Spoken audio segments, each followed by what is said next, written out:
Buenas tardes a todos. Otra ronda de series Lex, donde aficionados y campeones de la plataforma de Salesforce nos explicamos cosas que vamos descubriendo. Yo soy Inés García, soy tu host, estoy aquí para ayudar, soy una Salesforce MVP y una Agile Coach y llevo en el mundillo desde el 2013. Podéis ir poniendo las preguntas en el chat, tal cual vamos haciendo, y al final de la sesión tendremos un espacio para preguntar también. En el espíritu de DevOps, vamos a intentar responderlas in situ. Así que vamos a intentarlo. Si no llegamos al final no pasa nada, porque hay bastantes ideas por todas partes. Y siempre es mejor atacar un problema, un defecto, una pregunta en el momento en el que surge. Porque si no, luego se acumulan y quedan fuera de contexto. True. ¿Cómo te parece mejor que lo hagamos? Si toca empujarlo al final, lo haremos. Pero Okay. si no, pues eso, en el momento. ¿Cómo te parece mejor? ¿Que pongan raise hand o que te lo pongan en el chat? ¿O cómo te parece mejor? Si queréis hablar directamente, también vale. Ok, bueno, y con eso pues tenemos a Andrés hoy que lleva la sesión sobre DevOps, ronda 2, todo tuyo. Bueno, pues eso, me llamo Andrés Catalán, soy, como mi nombre indica, de Barcelona, pero actualmente estoy en Filadelfia. Aquí es la 1 de la tarde y está lloviendo a cántaros. Y bueno, trabajo de consultor en una empresa que se llama Slalom, no tiene representación, no tiene mucha representación en Europa, y por descontado no en España ni tampoco en Latinoamérica. Y tengo el privilegio de resolver problemas que tienen que ver con DevOps. De hecho, ahora en este momento pues estaba acabando una reunión con unos amigos unos compañeros que estaban comentando pues cómo montamos el tema de los permisos para que el despliegue pueda ser algo robusto, ¿no? Entonces, lo que sucede es que esto de aquí es un poco arcano. Entonces, esta es la segunda iteración importante de una presentación que bueno, pues con otra gente en el trabajo preparamos para Dreamforce. Si os acordáis, cuando había congresos y esas cosas. Bueno, pues esto es una ronda más, es una segunda pasada, incorporando más ideas y un poco intentando estructurarlo de una manera en la que la motivación quede clara de forma importante, y eso sí, tiene un 100% más de memes. Así que yo creo que ha mejorado. Cualquier duda o cualquier input, pues eso, bien recibido que queda. Un aviso, he intentado poner el mínimo de inglés posible. Hay veces que no se puede. Así que disculpad los anglicismos y vamos a empezar. Quería explicaros primero de todo lo que he aprendido viendo películas de 1984, ¿vale? Seguro que reconocéis esta película, es que hace fantasmas. Si os acordáis, la norma principal era no cruzar los rayos. Tiene una traslación cuando tenemos proyectos en Salesforce que sobre todo no tenemos que cruzar los workstreams, ¿vale? Que no, cada cosa en su carril, importante en Project Management. También del año 84 tenemos Gremlins. Y aquí, si os acordáis, había 3 normas. Pero la más importante de todas es que no le deis de comer a vuestro scope antes de medianoche. Y tampoco a vuestro product manager, aunque os ponga los ojitos así bonitos, ¿vale? Y había una tercera película, he dicho 1964 y estoy haciendo un poco de trampas. Juegos de guerra. ¿Os acordáis? ¿Alguien la ha visto? ¿Sí, no? Juegos de guerra es una película en la que es probablemente la primera película de hackers que hizo Hollywood. Y sale un jovencísimo Matthew Broderick, que es pues eso, la primera película que hizo, así comercial. Tenía como 16, 17 años. Y hacía de un chavalín que el tío tiene un módem, que cuando la vimos los que tenemos ya una edad, en los 80, aquello que dices, ¿qué es eso de que un teléfono puede hacer llamadas un ordenador puede hacer llamadas por teléfono? ¿De qué va todo eso? Y marcando números aleatoriamente da con un ordenador que resulta que está metido en una montaña, en algún sitio en el lado oeste de Estados Unidos, y que controla un sistema de misiles. Y entonces se pone a jugar con ese ordenador y se pone a jugar pues al ajedrez, al 3 en raya, a un montón de cosas. Y mientras tanto, el ordenador interpreta que está lanzando misiles. Así que, pues eso, supone que es una potencial película de catástrofes y hacen que todo pase en una sala muy grande con muchas pantallas. Es muy curioso. Y pues eso, si algo aprendimos de juegos de guerra, es que si te pones a jugar en producción, puedes que salte la Tercera Guerra Mundial, ¿vale? ¿Qué es lo peor que nos podría pasar? A ver, y si tenéis vosotros anécdotas que explicar, por favor, tomad la palabra. Pero cualquier cosa que, pues eso, acabamos fastidiando los datos. Acabamos, pues, haciendo que la experiencia de los clientes, pues, quede descoyuntada. De repente se quedan colgados y no les enviamos el siguiente email de la cadena, ¿vale? O, por ejemplo, que tenemos un proceso, pero como no había actualización, no hemos capturado ese cambio y ahora ¿qué? ¿Cómo vamos y recuperamos todos esos cambios, todos esos automatismos que se supone que tenemos que recogerlos en vivo y como estaba en off, pues ahora adivina cómo están las cosas. ¿Qué pasa si enviamos el email que no toca a clientes que no toca y de repente revelamos información que no tendríamos que revelar? ¡Yupi! Reuniones. Acordaos que Salesforce se puede conectar con Outlook, se puede conectar con Gmail. Pues eso, tenemos reuniones a las que la gente no asiste. Malo para las ventas, ¿verdad? Los límites de las APIs los sobrepasamos. Imaginaos que tenemos el call center por omnichannel. Vamos a tener una disrupción brutal. Y sobre todo, el último punto es que pues, habrá una pérdida de confianza general. Los clientes en la organización, internamente, los usuarios en el sistema, los managers con el admin o el desarrollador, o el arquitecto de turno o el consultor. O sea, tenemos que ir con muchísimo cuidado, ¿verdad? ¿Qué es lo peor que podría pasar? Bueno, pues hablando en Dreamforce, precisamente con un product manager de Salesforce, me comentó que han mirado, pues eso, todos los flujos que se activan y se desactivan en todas las orgs. Acordaos que Flow y Process Builder acaba siendo lo mismo. Todas las activaciones y desactivaciones manuales, o sea, que va un usuario que hace pum, activar, pum, desactivar, voy a cambiar cosas. El 40% de esas pasan en organizaciones orgs de producción. Es muy salvaje.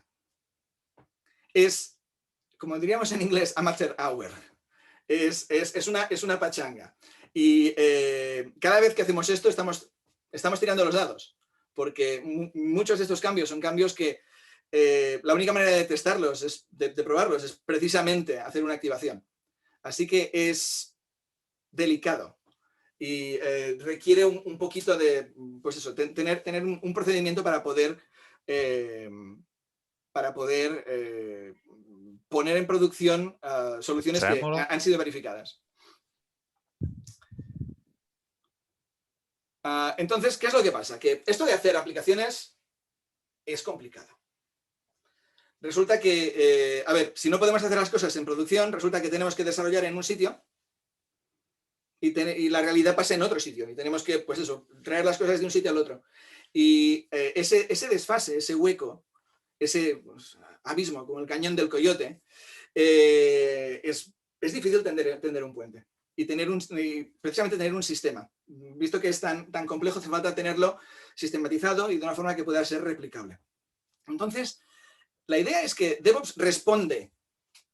Es la respuesta a este problema, es la respuesta a este gap, en el que, por un lado, estamos enviando producto a producción, estamos llevando una innovación hacia donde está pasando toda la actividad, y por el otro lado, recogemos también información para tener más claro pues, qué estamos haciendo bien y qué estamos haciendo mal. Porque si fuera solamente en una dirección y no cogemos ese feedback, vamos a tener problemas. A ver, supongo que habéis visto esto de DevOps, y el 8, el infinito, ¿verdad? Y lo curioso del tema es que no se ponen de acuerdo en cuáles son las etapas. Si os fijáis, aquí arriba está el de arriba es el de GitLab, ¿vale? Es una empresa que es como GitHub, pero todos sus productos son en código abierto e intentan ser lo que se llama un full stack, de forma que tienes control de versiones y tienes un montón de prestaciones encima de GitLab. Son una empresa que básicamente pues, te dan las llaves a una solución de DevOps que es muy completa. Abajo a la derecha, si os fijáis, ese azul probablemente lo delata, eso es Jira, que es un software que se utiliza para mantener inventario de historias de usuario y de defectos y comunicarnos con, bueno, incluso se puede utilizar para comunicarnos con el cliente, se pueden hacer muchísimas cosas con Jira, pero la idea es que proporciona unos mecanismos y unas automatizaciones que inducen también este flujo de DevOps. Si os fijáis, evidentemente para ellos es muy importante el tema de la comunicación, así que lo han puesto con un aura alrededor del bucle infinito, ¿no? Y ahí a la derecha, no sé exactamente cuál es la fuente del de la izquierda. Lo que sí que vi es que estaba citado por muchísimas fuentes. Si buscas DevOps Loop en Google y haces búsqueda por imágenes, era uno que aparecía muy frecuentemente. Así que como estaba tan extendido, dije, bueno, probablemente esté bien poner aquí. He puesto 3, podía poner 5 y podía poner 10 probablemente. Pero si os fijáis, ¿qué es lo que tenemos? Tenemos un lado derecho y un lado izquierdo, ¿verdad? Es como el lado derecho y el izquierdo del cerebro. La parte artística y la parte más científica, ¿no? Por un lado tenemos típicamente a la izquierda, la idea del desarrollo. Y por el otro, el tema de operaciones. Por un lado, estamos creando. Por el otro, estamos mandando cosas a producción. ¿Vale? Así que fijaos, por un lado tenemos planear, crear, verificar. Aquí, planear, escribir código, construir, aquí verificar. Y en este lado tenemos planear, construir, la integración continuada. Y en el otro tenemos la parte que estábamos hablando con las dos cajas, ¿verdad? Por un lado el producto, la entrega del producto, y por el otro la recogida de información. Aquí tenemos empaquetar, hacer el lanzamiento, configurar y monitorizar. Aquí tenemos pues verificar, lanzamiento, despliegue, operar, significa pues bueno, haz lo que tengas que hacer y a partir de aquí esto te va a dar información, haces el monitorizaje. Pues eso, integración, despliegue, operar y luego el feedback, ¿no? Entonces, vais a ver que hay muchísimas maneras de definirlo, pero al final lo que estamos haciendo es que tenemos, pues eso, nosotros estamos desarrollando, somos los coquitos, pero también nos preocupamos, y es parte del negociado de DevOps en general, de mandar lo que estamos creando y recoger esa información. Entonces, evidentemente, claro, estamos hablando de Salesforce, ¿no? Clicks, not code. Clicks, not code. Entonces, claro, esto de ser... ¿Quién es un desarrollador? ¿Quién? ¿Yo? Eso no me lo dices en la calle. Hay... El tema de escribir código y de programar para muchos admins parece que sea anatema, que sea algo que yo eso no lo hago. Eso sí, yo voy a hacer un flow que es de 5 pantallas, una encima de la otra, y si hago zoom hacia atrás, parece aquello una viñeta del profesor Franz de Copenhague o de Rube Goldberg. Es algo... Pero eso sí, yo no escribo código. De hecho, cualquier persona, cualquier usuario, incluso si es un citizen developer, uno de estos que se dedica a... un usuario que se dedica, es un superusuario y se dedica a crear pequeños componentes, pequeñas aplicaciones, incluso si se dedica a, pues eso, crear reports, crear dashboards, son desarrolladores. Si estamos tocando de alguna manera la arquitectura de la org, de la instancia, sois desarrolladores. Si estáis en esta reunión, hey, desarrolladores. y a mucha honra y con mucho orgullo. A ver, ¿y por qué estamos ahora hablando tanto de... ¿Por qué estamos hablando tanto de DevOps? ¿Por qué ahora y no hace 5 años? ¿O por qué tenemos que hablar de eso ahora y no dentro de 5 años? Por un lado, os habéis dado cuenta que todo el mundo en el ecosistema habla de DevOps. Por un lado, Salesforce tiene pues, los tres lanzamientos al año y las release notes cada vez son más largas. O sea, tenemos muchísima innovación. Tenemos que, a lo mejor hace 2 o 3 años, bueno, esto de aquí ya lo repensaremos porque ya no es necesario, no hace falta que hagamos el refactor. Ahora es importante mantenerse al día porque al ritmo al que vemos estos lanzamientos, cualquier solución se puede quedar obsoleta y podemos tener problemas, podemos tener inconvenientes. Por otro lado, ¿qué es lo que pasa? Que, bueno, Salesforce, evidentemente, cada vez más es una plataforma que puede dar apoyo, puede dar soporte a procesos que son cada vez más complejos y cada vez más diferentes. Y, pues eso, lo que va a pasar es que vamos a estar construyendo más y más y más. Van a ser más aplicaciones y a la vez más complejas. Y todo esto vamos a tener que montarlo en algún sitio que no va a ser en producción y tendremos que llevarlo a producción. Entonces, cuando los cambios eran pequeñitos, pues eso, un change set podía ir bien. Si la empresa es pequeña y el cambio es pequeño, ¿podemos hacerlo en producción? Pues a lo mejor sí. Pero a medida que Salesforce se convierte en da apoyos a procesos de mayor calibre, esto no es suficiente. Ahora, ideal. Ahora tenemos Laravel Components, tenemos Functions. Todo esto hace que vengan un montón de desarrolladores de otras plataformas que pueden venir y enriquecer lo que estamos montando. Está fantástico. TypeScript y JavaScript. Ahora en Functions podemos escribir en Java. A lo mejor algún día podremos escribir cosas en Python. ¿Qué pasa? Que esta gente sabe cómo trabajar con DevOps. DevOps ha estado funcionando por lo menos los últimos 15 años. Y ha sido podrías considerarlo maduro en los últimos 10. Temas de infraestructura como código, temas de, bueno, pues asociar, pues eso, workflows que pasan cada vez que haces un commit en Git. Todas estas cosas, ellos ya saben cómo hacerlo. Lo que sucede es que nosotros, pues no. Si os fijáis en, pues eso, hace 3 Dreamforce, había 3 o 4 maneras diferentes que la gente tenía de intentar capturar metadatos en control de versiones. Ahora tenemos unos mecanismos y unas herramientas mucho más pautadas con el tema de SFDX y el Salesforce CLI. Entonces viene toda esta gente y dice, bueno, ahora cómo hacemos, ya sabes, la integración continuada y todas esas cosas. Y dices, ¿has visto esta cosa que se llama change sets? Pues no, evidentemente tenemos que recuperar el tiempo perdido y tenemos que ponernos a esa altura. Probablemente no podremos estar al 100% porque hay un montón de elementos idiosincráticos en la plataforma. Pero podemos llegar a un punto en el que es mucho más cómodo para todos poder trabajar y poder colaborar.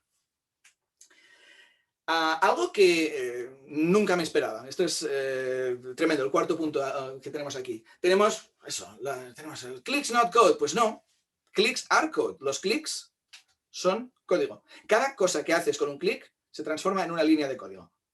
Y para mayor sorpresa, cada vez más lo que podemos hacer con clics se parece mucho más a lo que podemos hacer con código. De forma que ahora todo lo que estamos haciendo con clics tenemos una mayor responsabilidad y tenemos que poder asumir, tenemos que poder hablar con el código al mismo nivel. Entonces, es muy importante poder dotar a todos los desarrolladores que escriben código y los que no escriben código, para que puedan intervenir pues, en ese mismo nivel de paridad que tenemos a nivel de funciones. Y luego que tenemos que cada vez más las organizaciones dicen, quiero ser ágil.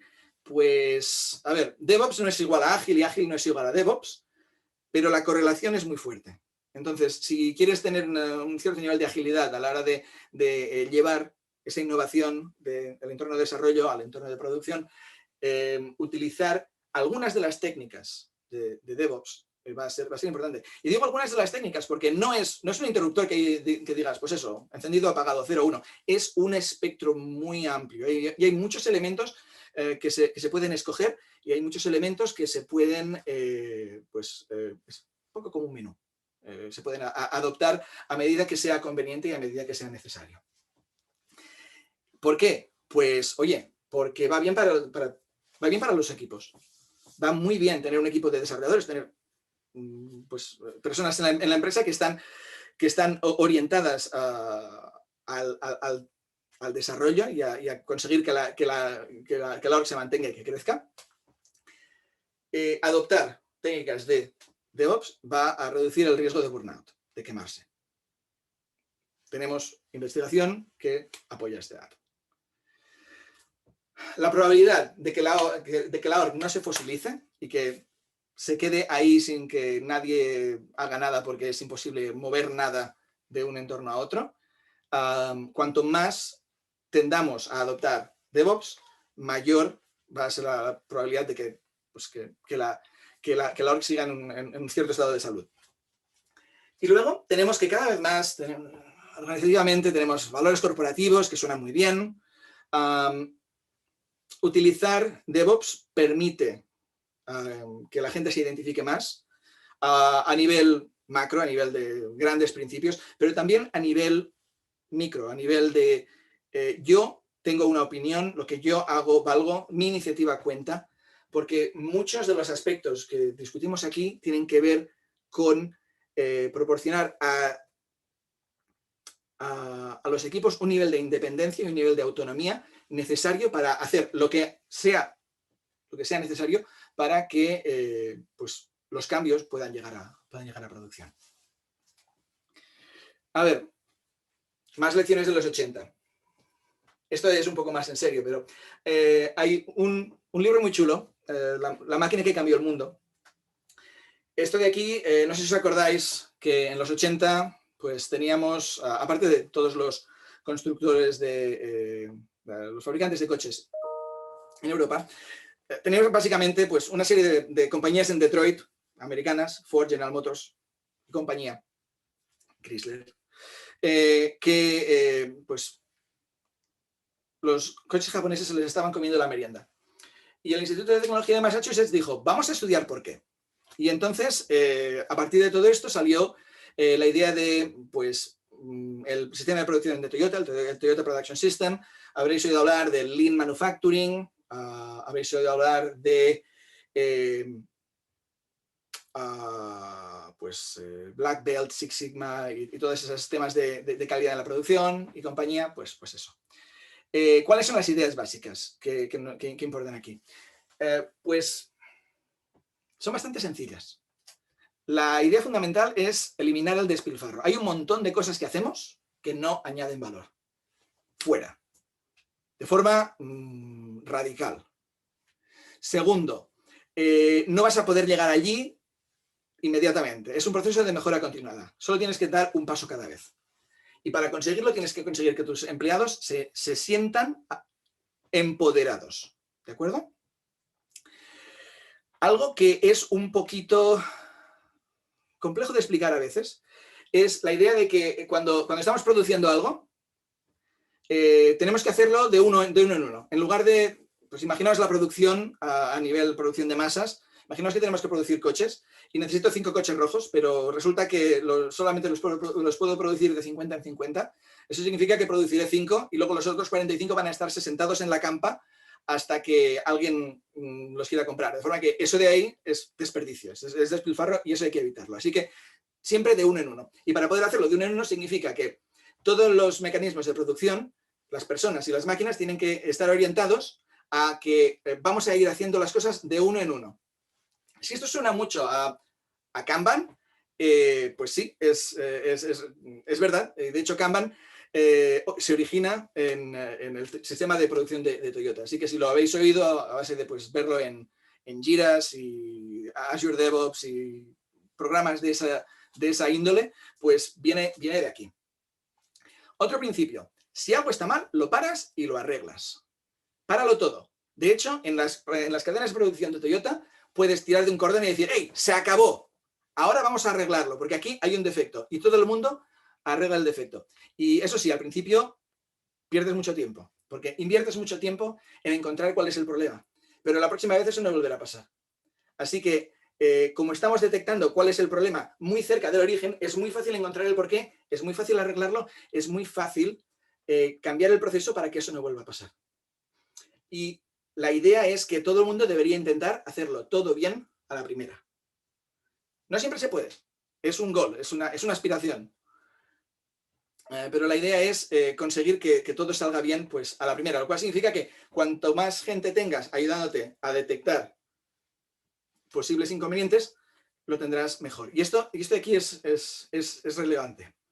Finalmente, la idea de que las personas son muy buenas, hacen muy bien las tareas creativas, pero las tareas repetitivas, pues no, para eso tenemos máquinas, porque las máquinas van a hacer algo con regularidad y con menos variabilidad. Eso va a ser muy beneficioso porque además nos va a dejar más sitio para poder pensar y para poder tener ideas sobre cómo mejorar todos esos procesos, ¿verdad? Pues estos principios, que no son muy nuevos, son de los 80, son de mi quinta. Se parecen mucho a lo que estamos hablando cuando hablamos de DevOps. ¿De qué va todo esto? Bueno, pues queremos hacer que el despliegue de los cambios... vale. Ok, vale. Que los cambios tienen que hacerse de forma rápida. No puede ser que... a ver, estáis haciendo un cambio sobre cómo va a ser el proceso de los leads o de las oportunidades. Si seguís, o sea, si lo dejáis ahí en el sandbox, en el entorno de desarrollo, y no lo lleváis a producción, habrá algún momento en el que no lo podréis desplegar, porque probablemente la organización habrá cambiado y habrá hecho y tirará por algún sitio diferente. La idea es que en el momento en el que acabamos de hacer algo, eso tiene que llegar a producción. Tienes que hacer todo lo necesario para poder llegar. No tiene que estar esperando a que alguien pues, se le ocurra dar al botón. Cuanto más tiempo pasamos con código, con cambios que no están siendo desplegados, tenemos un problema, porque el valor que hemos generado no va nunca a llegar al usuario. La idea de que a los equipos se les tiene que dar autonomía. Tienen que ser autogestionados en la medida de lo posible, por supuesto, depende de la organización. Pero es muy importante que toda la toma de decisiones pase dentro de ese equipo, que no dependan de tener que hablar con la persona X, la persona Y y la persona Z, que trabajan en otro edificio, que trabajan en otra zona horaria, que trabajan de diferentes, pues eso, que podamos tardar una semana entera en poder tener una respuesta. Eso es algo que es muy importante. Conseguir que todas las personas que estén implicadas en conseguir que estos cambios lleguen a producción tengan conversaciones a diario. La idea de que tenemos que construir nuestras soluciones de una forma modular, de forma que los pequeños cambios no signifiquen que tengas que, pues eso, desplegar toda la org de nuevo, porque resulta que todo depende de un perfil o de un process builder que básicamente arrastra toda la configuración. Y eso es muy difícil. Lo miraremos ahora, pero es muy difícil.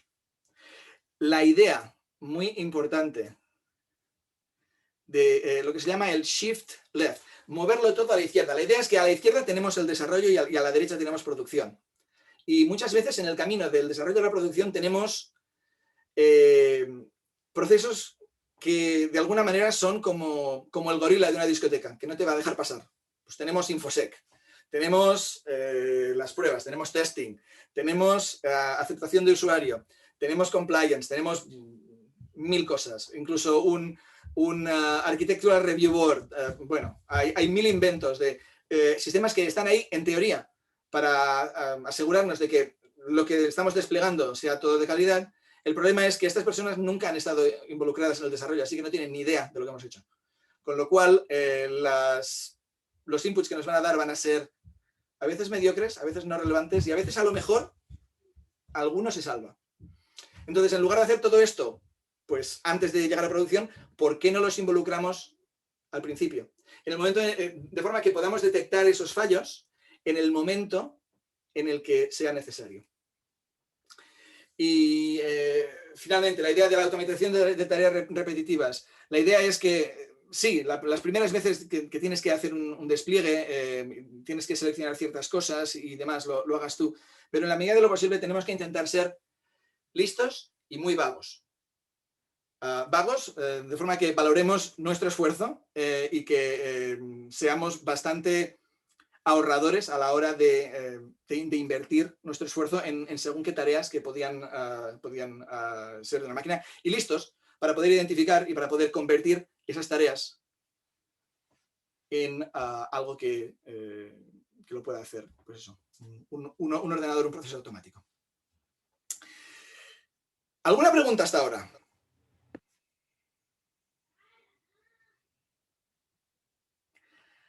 Bueno, repetir un poco la idea de los beneficios, mejor cultura, menor burnout, la idea de la mentalidad insurgente, la idea de proporcionar iniciativa y aprovechar el capital humano que tenemos en la organización es súper importante.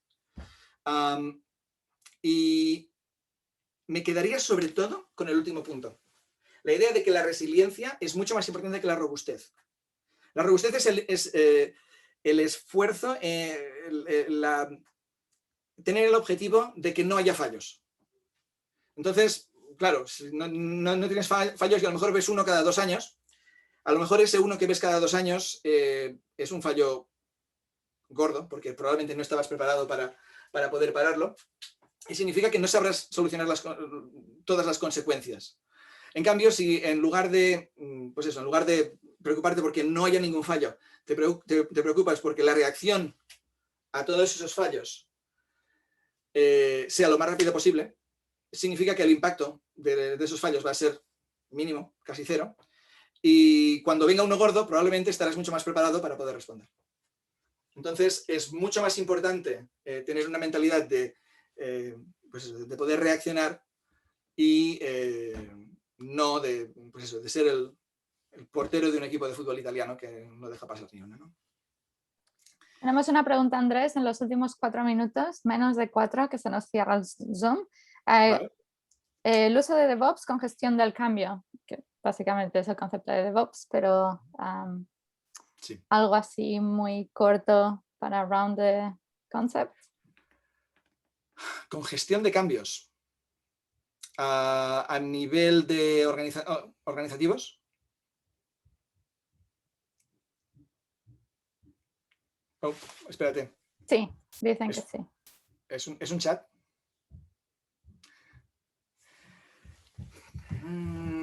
Espérate, ¿cómo lo tengo? Eso es lo que pasa cuando no tienes... Sí, es un chat. En su experiencia, ¿cómo trabaja DevOps con la gestión del cambio? ¿Has preguntado si es de organización? Sí. ¿Puedes salir del mute y hacer la pregunta a viva voz? Luis, time to shine. Sí, ¿me escuchas bien? Sí. Mira, yo lo que quería preguntarte es, has hablado de muchas cosas, pero no has hablado quizás de lo más importante para el cliente, que es la gestión del cambio. O sea, cómo gestionamos el cambio y cómo nos ayuda o qué tenemos que tener en consideración cuando aplicamos DevOps para gestionar el cambio. En dos minutos. Fantástico. Es muy importante la empatía cuando somos consultores. En todo. En eso también. Es muy importante leer. Primero, hay 2 dimensiones de la complejidad, ¿verdad? Una es cómo de complejo es la organización a nivel de Salesforce y qué es lo que necesitan para poder llevar todos esos cambios. Por el otro, algunas compañías ya tienen procesos de DevOps, lo que pasa es que no incluyen Salesforce. Como ya tienen procesos que están orientados en la misma dirección, a lo mejor podemos utilizarlos y apalancarnos en ellos y conseguir, pues eso, llevarlos en la misma dirección. Pero si eso no es así, entonces la idea es empezar con lo mínimo. Lo mínimo, en mi opinión, es hacer control de versiones. Es una manera de conseguir un arnés de seguridad a la hora de... es un arnés de seguridad, una protección a la hora de llevar cambios. Siempre puedes volver y lo que tengas en Git lo puedes volver a desplegar. Y lo que tenemos en la pantalla, gracias a control de versiones, el hecho de que testeas al principio en lugar de esperarte que fue una cosa del final y qué puedes hacer para que sea parte del proceso, estrategia de entornos, arquitectura y herramientas y segundos ya, Andrés. Cierra con una super frase que se nos va. Es muy importante pensar en las herramientas y hay un montón de herramientas ahí fuera. Pensad primero en las personas. Equipos, equipos, equipos. Muchas gracias. Y eso contesta a la última pregunta, que sí, DevOps es algo en collective que se hace en conjunto, más que una persona sola. Muchas gracias a todos por venir. Nos vemos en 2 semanas que vamos a descubrir todo sobre surveys, Salesforce surveys, que no hay suficiente, yo creo, información sobre eso y es un tema muy interesante. Cierto. Nos vemos pronto. Muchísimas gracias otra vez. Gracias, Andrés. Gracias. Muchas gracias. Adiós. Gracias.